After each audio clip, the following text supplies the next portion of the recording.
All right, so they're going to want you to do some graphing, which you've done a little bit of linear graphing and a couple of other little graphs that they've had you do. So the little tools are pretty easy to use, but depending on which function they've given you, some of them you have to plot like 3 points, and some of them you have to plot the cubic, you have to plot 5 points. So you might want to know how to find those points. So you would just make a little table.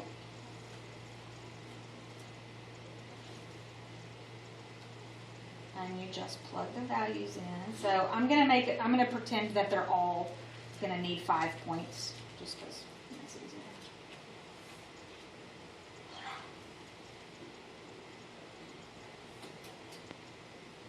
All right, so if I am going to, I just plug in, absolute value means it doesn't have a negative on it. So that means this is going to be 4, 2, 0, 2, 4. If we were to plot that and look at it right next, I guess I should put geodex here. Sorry. If we're going to plot that and put it right next to the regular absolute value function, so a vertical stretch makes something twice as tall, but the way it's going to appear to us is twice as skinny. Because when it gets stretched, so if you've got this and somebody pulls up, I mean, if they pulled up on you and made you twice as tall as you are, you would get very skinny, which is exactly what happens to an absolute value function. When they stretch it, it gets skinnier. So, but they're really stretching it up. They're not pushing it in. Not with that. Same thing for h. If I were to do h, we would notice that it gets, I'm just going to put it right next to it here. It's going to get really fat. So if I plug -2 right there, remember it takes the absolute value off.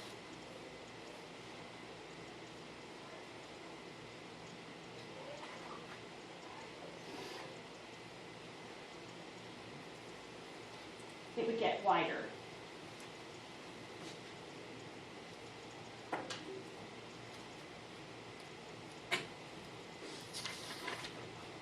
Okay, so now I know that when you guys were in Algebra 2, all of the parent functions that we deal with in Algebra 2 have arrowheads, at least on one end.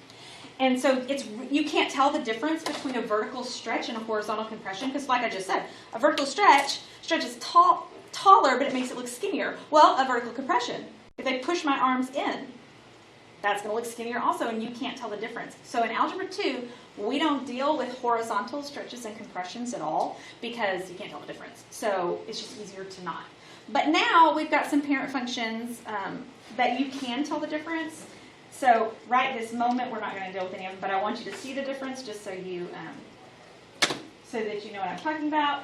And I'm going to use a trig function because they're super easy to tell. Okay, so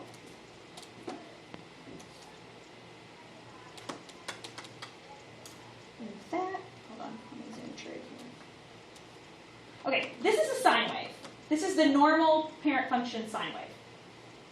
So if I go in and I do a vertical stretch, so I'm going to leave the regular one and I'm going to put another one in there with it. Oh, really?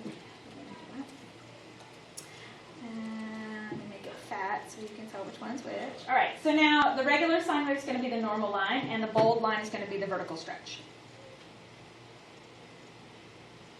It's twice as tall as it was. It used to go up to 1, now it goes up to 2. It used to go down to 1, now it goes down to 2. So every y value is twice what it was. All right, but if I do a horizontal,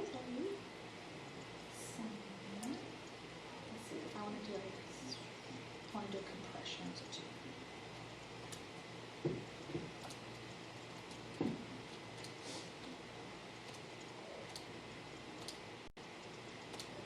All right, so it'll be dotted. It's the same height as the original.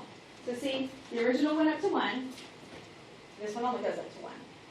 The original went down to -1. Well, -1. This one goes down to -1. What it does do is the graph itself is goes twice in the space where it used to go just one. Does that make sense? So it's getting skinnier. It's getting pushed. But it didn't get any taller. When it got pushed in and got skinnier, it didn't get any taller. And that's because it doesn't have arrowheads there. You know, because if you backed up a graph with arrowheads, you're just going to keep seeing more and more graph. This one doesn't work like that, so you can tell the difference. All right. So with all that said, now, this stuff you may or may not have seen before. Symmetry. I know you know what symmetry is.